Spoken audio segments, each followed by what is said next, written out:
for joining us again this week. We're on week 3 of Fresh for You. I'm so glad that you've been here with us.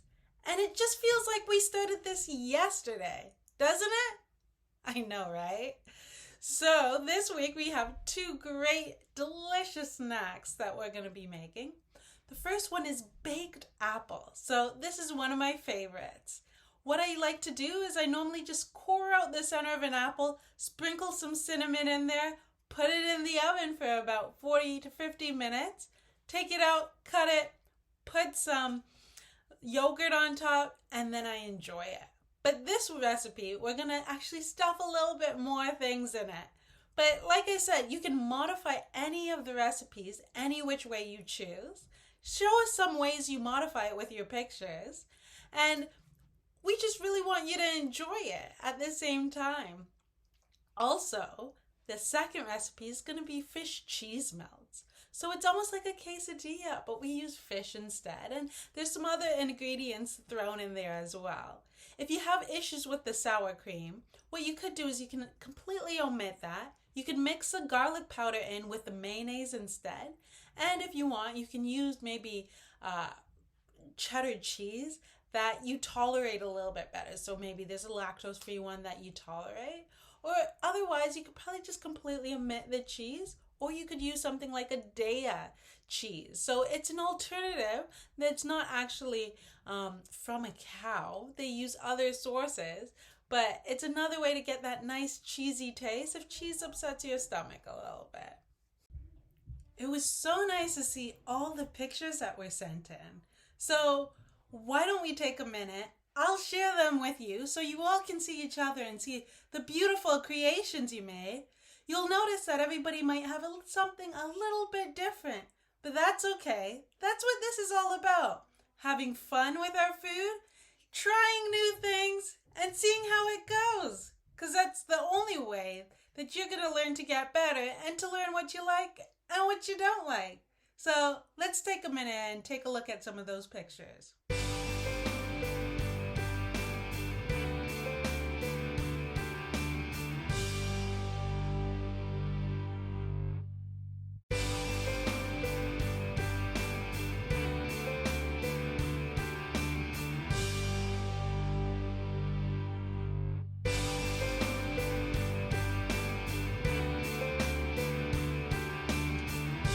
How were those pictures? Weren't they awesome? Did you get to see yours? Did you notice any? Well, I'm glad I'm able to share those with you.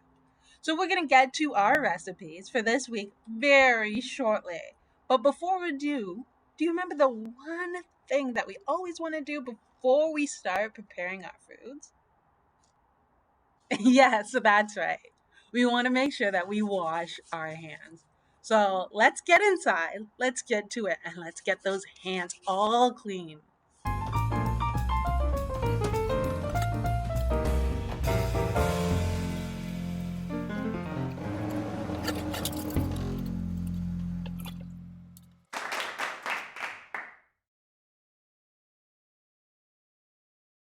All right, so this recipe is a fish cheese melt, which is a great thing to have for a snack.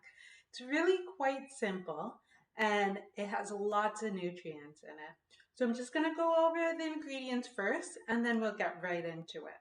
So to start off, you want canned fish. So I picked salmon since there's a lot more omega-3s, which is good for our heart. Um, Also, with canned fish and having canned salmon instead of canned tuna, you also have bones in it. So with the bones being in it, that's going to give us some extra calcium. You want some sour cream, so I picked a fat-free one. Um, and you can choose whichever kind you do like, but this is the one that I chose to use. It does call for garlic, but instead of using garlic, I'm going to substitute it. I'm going to just use garlic powder. So sometimes you can do this in recipes. If you don't have garlic, you can use garlic powder or vice versa. Feel free to switch it up. Similar things with other ingredients too. So cheddar cheese. So I'm using old. So that just means it went through a longer process. and it's stronger in taste. So I have my mayonnaise here, and then I have my whole wheat pita. So to start off with, what we're going to do is we're actually going to combine a third of a cup of the sour cream. Open it up for you. In a small bowl.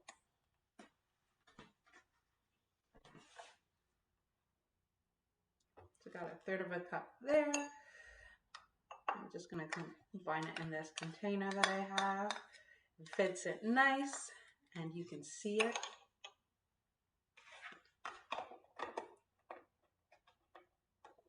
And then also a half a teaspoon of the minced garlic. So minced means really, really small. You want to chop it up real small. But like I said, you could just use a garlic powder. So I'm just going to scoop out some garlic powder there. Sprinkle it in. And then I'm going to mix it up with that sour cream.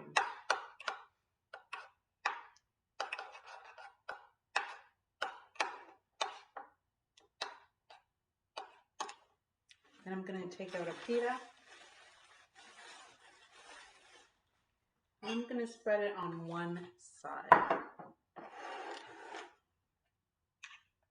So I'm not going to spread all of it, maybe just about a teaspoon amount on one side. Really, that's up to you. It's your personal preference. So you can see there that I did spread about some on one side.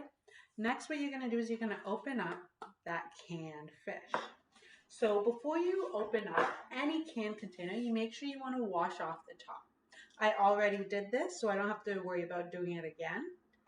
I'm just going to use a can opener to open up the top.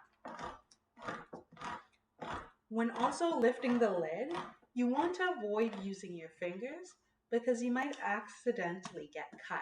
So what I like to use is a bread knife. So I'll just use that to lift it up in there. And as you can see, there might be some liquids in there. So I'm just going to go quickly and drain the liquid out.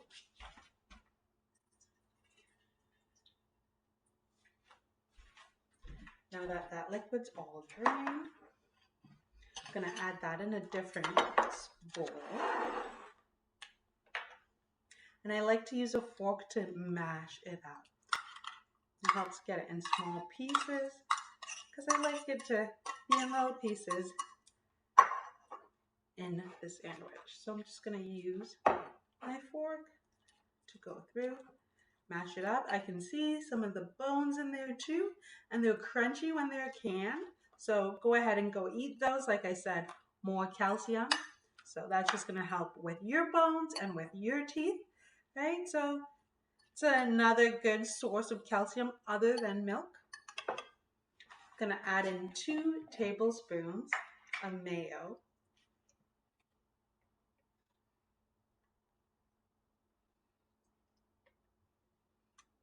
So do you know what mayo is comprised of? Not everybody knows, but it is essentially, real mayonnaise is egg and oil blended all together. Just mixing the mayo in with the fish right there. And you see that kind of looks like a salmon salad kind of mixture. I mean, if you want to be creative, you could maybe chop up some onions and throw in there too. You could sprinkle some black pepper on for maybe a little bit more flavor. If you like it spicy, maybe some cayenne pepper. Really up to you what you want to do with that. I'm just going to keep it basic for this recipe. I did think of adding maybe some sauteed onions, peppers, and mushrooms that I have in my fridge. But unfortunately, I just didn't have the time to saute those up for us. So, I mean, you can take a look in your fridge, see what you have. Maybe some other things that you might want to add to it. Maybe you want some tomato slices. It's really up to you. So as you can see, on one half I got the fish. On one half I got the sour cream mixture. And then to top it all off, it's going to kind of be like the glue for this, is we're going to put some shredded cheese. Because once we put it on the stove, that shredded cheese is going to melt and hold both sides nicely together. I'm just going to shred some cheese on top.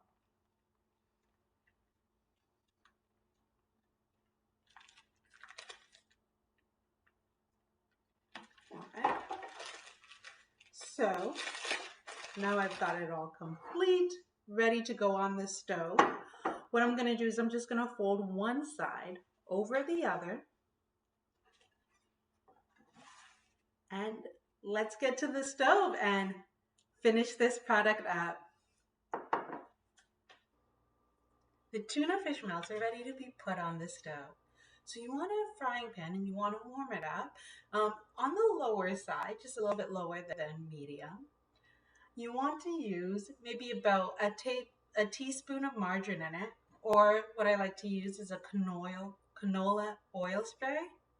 It's fairly simple to use and it minimizes your usage of oil, just enough to prevent it from sticking. So I'm going to spray a little bit in there and I'm going to wait until it's warm.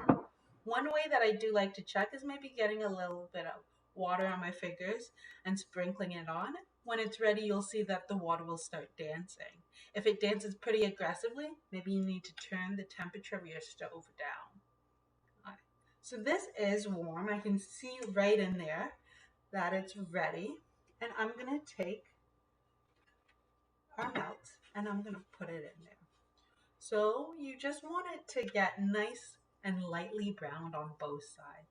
If you listen, you can hear that crackling. So that's telling you that it is a nice warm stove and that it's browning the side of our fish melt.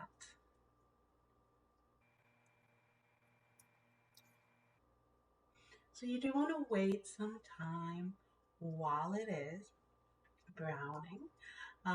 Some people might ask about the oils you use when you're cooking. I normally like to recommend, say, like a canola or a vegetable oil. I do like to avoid using olive oil when cooking because it has a low smoke point.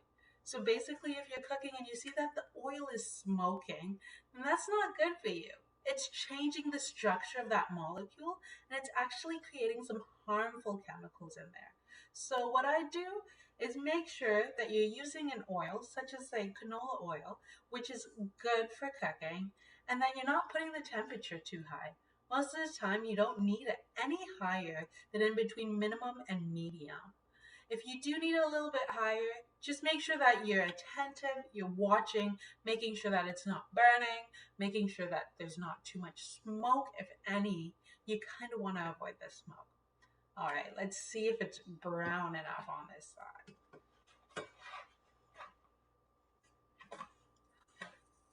Yes, it's nice and brown. So we're going to give it a few more minutes and we're just going to wait for that to brown.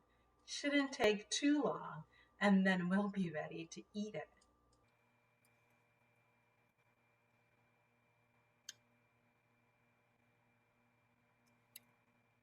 So I like to have a nice, good non-stick frying pan. The reason for that, you use less oil and it's really easy to clean. So I got mine here and it's doing well. The product's not sticking to it. You can use it if you're making other things. Eggs might be one of your favorite things to make on the stove with your parents' supervision. So if you're allowed, go ahead. Let's go check this.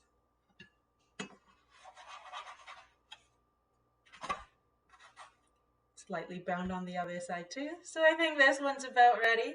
We can turn off the stove. Don't forget. And then let's go ahead, put that on our plate and get ready to eat. Yum.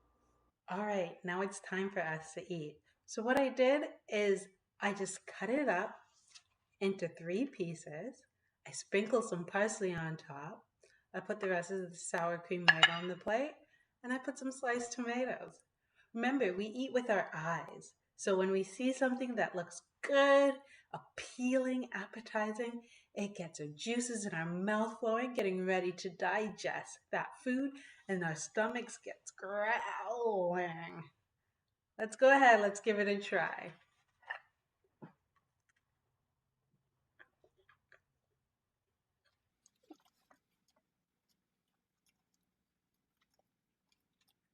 And that was really good. You can even dip it in the rest of the sour cream.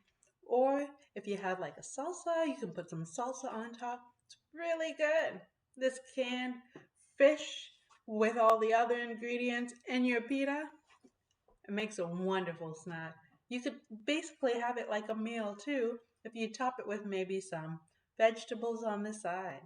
I hope yours tastes just as good as mine, or even better. I know you got some great ideas to mix things up and make it even more juicy and flavorful.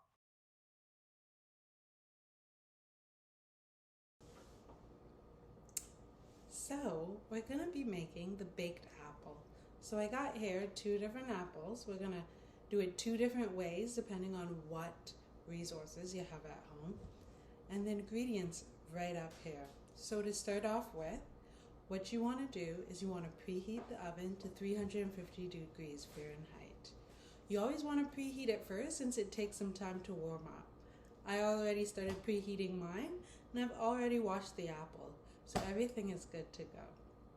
So to start off with, we're going to start off by mixing some of the ingredients in a small bowl together that we're going to place into the apple. So we're going to start off with the margarine. We want just about a half a tablespoon of it.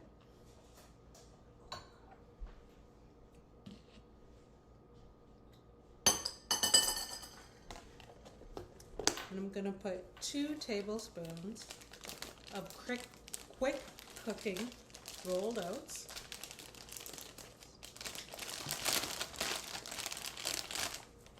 So this is really going to be the basis for the filling. So, 1,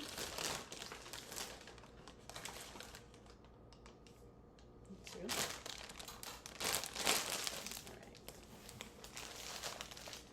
And then I'm going to put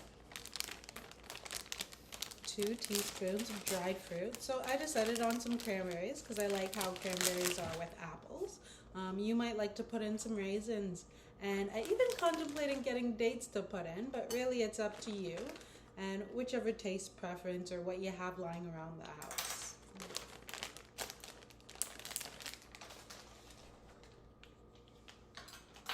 And then I'm going to put in 1/4 of a teaspoon of vanilla to give it a nice little flavor in there.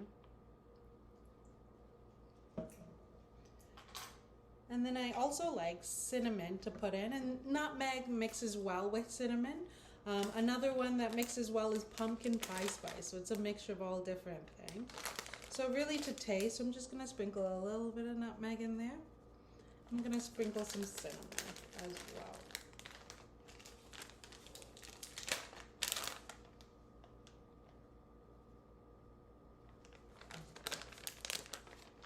Now what I'm going to do is just mix it all up in the bowl as best as I can. I'm going to really try to integrate that margarine in. It might have been better if I had melted it first, but that's okay. You can always cut it into the mixture as well, so it kind of spreads out all throughout. When it is baking, it's going to melt and it's going to spread throughout the whole inside mixture of that apple. So it's able to mix it. There we go. About enough for just over 1 or 1 to 2 apples filling. If you're going to do more, you might want to double or triple that recipe, just depending on the amount of apples you are looking to bake.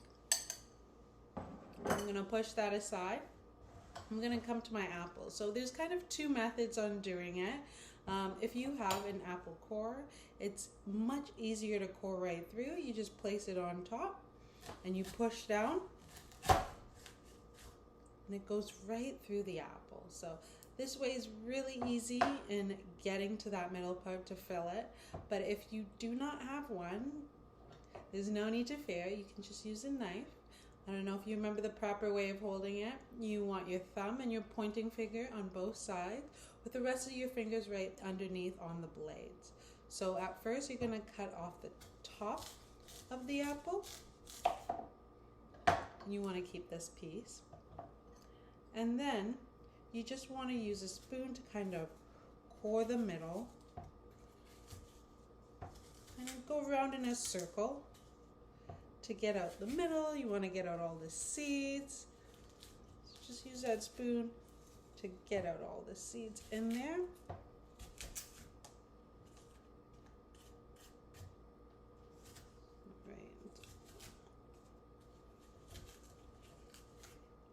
once you're able to kind of remove all of that inside in there, I don't know if you can see that I got all the seeds out. I'm then gonna fill it with this filling that we made on the other side. I'm gonna put it in there. So the second method is a much easier way to keep all the filling actually in there. As you see, it can sit nicely in there in the hole. Then once you're done, you can put the top back on. Then I'll put that on my baking sheet, which is over there. This method, it's a little bit harder. So what I'm gonna do is I'm gonna pop out the core that I cut off. I'm gonna cut off a little piece, a little circle, put it at the bottom so that it won't leak through. And then I'm gonna fill it with the filling.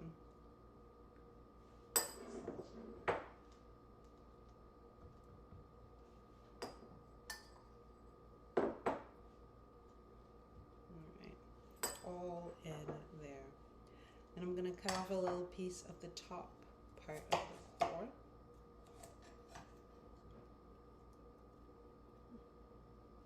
And place it on top to kind of lock it in there. All right. So now I have my apples on my baking sheet. So I'm just going to pop it into the oven about 35 to 40 minutes. I usually use a fork to check the tenderness. So what I'll do around 35 minutes or 40 minutes, I'll get a fork, I'll pierce the apple, and I can feel how tender it is. If it's not as tender as I would like, I'll leave it in for a little bit longer. But if it's right there where the texture I like it, then I'll just take it right out. So here we go.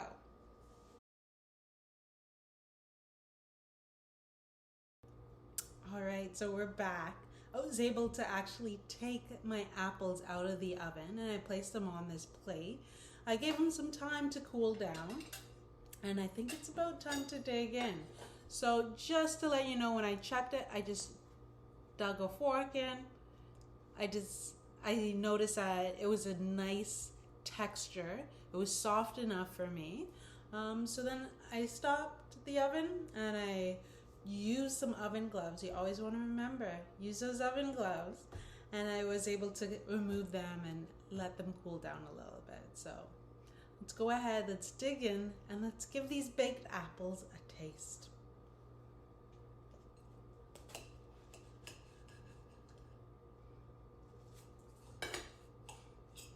Nice and soft. I can smell the cinnamon and the nutmeg that marinated inside there.